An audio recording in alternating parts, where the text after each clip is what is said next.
नमस्कार, मी धनश्री शिंदे आपल्या धनश्रीज किचनवर स्वागत करते। तर आज मी बनवणार आहे कढीपत्ता चटणी। ही कढीपत्ता चटणी आपल्या केसांसाठी खूप फायदेशीर अशी आहे। कोणाचे केस गळत असतील तर कोणाला केस घनदाट आणि लांब करायचे असतील तर ही कढीपत्ता चटणी आपल्या जेवणात दररोज ठेवा। म्हणजे कसं केस अगदी दाट असे राहतात आणि केस गळायचे सुद्धा कमी होतात। तर ही कढीपत्ता चटणी आपल्या शरीरासाठी तर खूप फायदेशीर अशी आहेच, केसांसाठी सुद्धा आहे।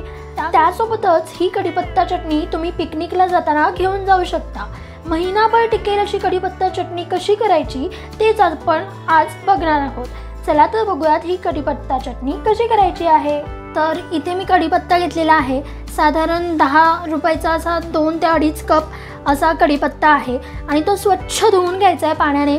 मी इथे धुवून घेतलेला आहे आणि पाणी जे आहे ते नितळून घेतलेलं आहे। तर आता मी इथे गॅसची फ्लेम ऑन करून घेतलेली आहे। कढई थोडीशी गरम करून घेऊया। त्यामध्ये थोडंसं तेल टाकून घेऊ।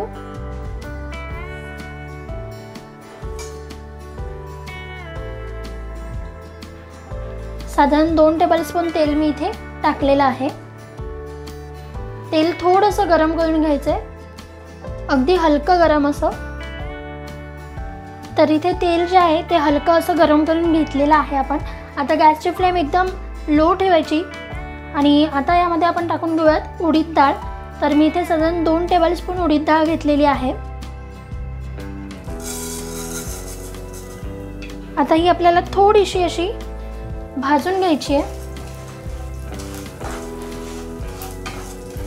मंद आचेवरतीच आपल्याला उडीद डाळ भाजून घ्यायची आहे। तर इथे उडदाची डाळ आपण थोडीशी भाजून घेतली आहे, थोडंसं ब्राउनिश कलर झालेला आहे। तर आता काढून घेऊयात ही। तर उडदाची डाळ काढून घेतलेली आहे। त्यानंतर आपण भाजून घेऊयात डाळे। तर मी इथे साधारण 1/4 कप डाळे घेतलेले आहेत। हे डाळे पण छान असे भाजून घ्यायचे।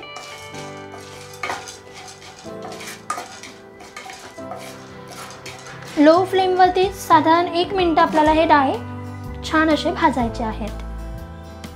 डाळे पण आपण थोडेसे असे भाजून घेतलेले आहेत। चला तर हे पण काढून घेऊयात। तर आता मी इथे 2 मोठे चमचे सुकं खोबरं घेतलेलं आहे खिसून। तर ते पण आपल्याला छान असं भाजून घ्यायचंय। सुकं खोबरं भाजताना तेल वगैरे टाकायची काही गरज नाही, असंच भाजायचं। कारण की खोबऱ्यामध्ये आधीच तेल असतं, त्यामुळे आपल्याला वरतून तेल टाकून भाजण्याची काही गरज नाही। तर इथे आपण खोबरं पण थोडंसं असं भाजून घेतलंय। थोडासा कलर चेंज झाला की आता हे आपण काढून घेऊया।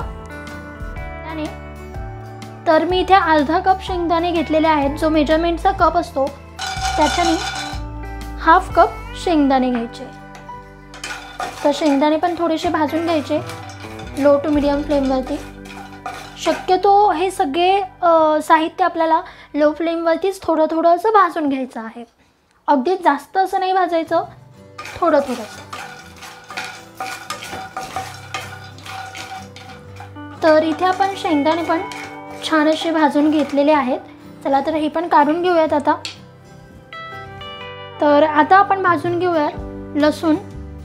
तर लसूण भाजण्यासाठी मी इथे साधारण 1 चमचा थोडंसं असं तेल टाकून घेते आणि आता लसूण आपण थोडा भाजून घेऊया। लसूण आपण यासाठी थोडासा फ्राय करून घेतोय की तो अगदीच कच्चा असा नकोय। तर मी इथे साधारण 9 ते 10 लसणाच्या पाकळ्या घेतलेल्या आहेत। तुम्हाला जर का लसूण नसेल टाकायचा तर तुम्ही नाही टाकलात तरीही चालेल, किंवा लसणाचं प्रमाण तुम्ही कमी जास्त करू शकता, पण चव मात्र खूप छान येते लसणाची। तर लसूण छान असा भाजून घ्यायचा। हे सगळं साहित्य आपण यासाठी भाजून घेतलंय की ते छान असं खमंग होतं आणि चव पण छान येते आणि त्यासोबतच जास्त दिवस आपली चटणी राहते, लवकर असं बुरशी लागत नाही तिला। म्हणून हे सगळं साहित्य आपण भाजून घेतलेलं आहे. तर आता लसूण पण भाजून घेतलेला आहे, एवढाच भाजायचा. काढून घेऊ. आपण सगळं भाजायचं जे साहित्य आहे ते सगळं भाजून घेतलं आहे. तर आता मी इथे कढीपत्ता जो आहे तो भाजून घेणार आहे. तर कढीपत्ता छान असा धुवून घेतलेला तर आहेच. आता तो तेल वगैरे टाकायची काही गरज नाही, असाच टाकायचा.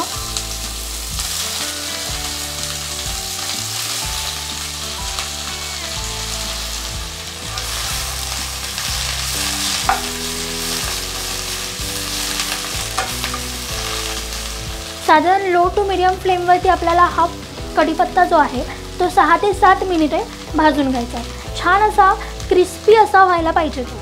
कसा ते मी तुम्हाला आता दाखवते. आणि आपण त्याला धुवून घेतलं तर ते पाणी जे आहे ते सगळं निघालं पाहिजे. इथपर्यंत आपल्याला छान असा भाजून घ्यायचा आहे. कढीपत्ता आपण भाजून घेतोय. तर त्यामध्ये थोडासा कढीपत्ता भाजला गेला की त्यामध्ये आपण थोडंसं तेल टाकूया, म्हणजे तो छान असा भाजला जाईल. 1 चमचा भर तेल मी इथे टाकलेलं आहे.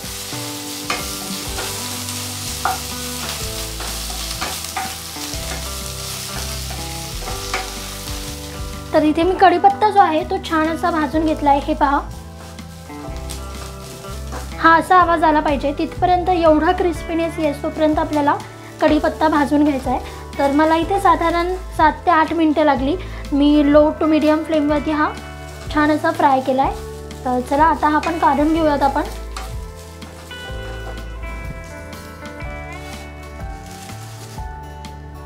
तर या बाउलमध्ये जे जे साहित्य आपण भाजून घेतलेलं आहे ते सगळं मी या बाउलमध्ये काढून घेतलं आहे आणि कढीपत्ता पण काढून घेतला आहे. तर त्यामध्ये आता आपण टाकूयात 1 टेबलस्पून जिरा पावडर. तुम्ही याच्याऐवजी जिरे जरी टाकलेत तरीही चालेल. त्यानंतर चवीनुसार मीठ आणि आपण इथे टाकणार आहोत लाल तिखट. तर मी 1 चमचा जे तिखटवाला लाल तिखट असतं ते टाकते आणि 1 चमचा काश्मीरी लाल तिखट टाकते. या बाउलमध्ये सगळं साहित्य काढून घेतलेलं आहे. आता हे सगळं थोडंसं थंड होऊ द्यायचं. थंड झाल्यानंतर आपण ह्याला मिक्सरमधून बारीक करून घेऊया. तर इथे मी मिक्सरमधून बारीक करून घेतलेला आहे आणि इथे आपली कढीपत्ता चटणी तयार आहे. किती मस्त दिसते, तुम्ही बघू शकता. छान अशी बारीक करून घेतलेली आहे. हे पहा. चला तर आता एका बाउलमध्ये काढून घेऊयात.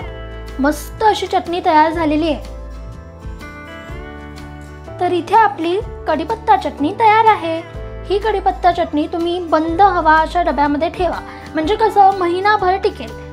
तर जर का ही रेसिपी तुम्हाला आवडली असेल तर रेसिपीला लाईक करा आणि जर तुम्ही अजून मला म्हणजे धनश्रीज किचनला सबस्क्राईब नसेल केलं तर नक्की सबस्क्राईब करा. त्यासोबतच बेल आयकॉनवरती क्लिक करायला विसरू नका. Bye bye. लवकरच भेटूयात नवीन रेसिपी घेऊन.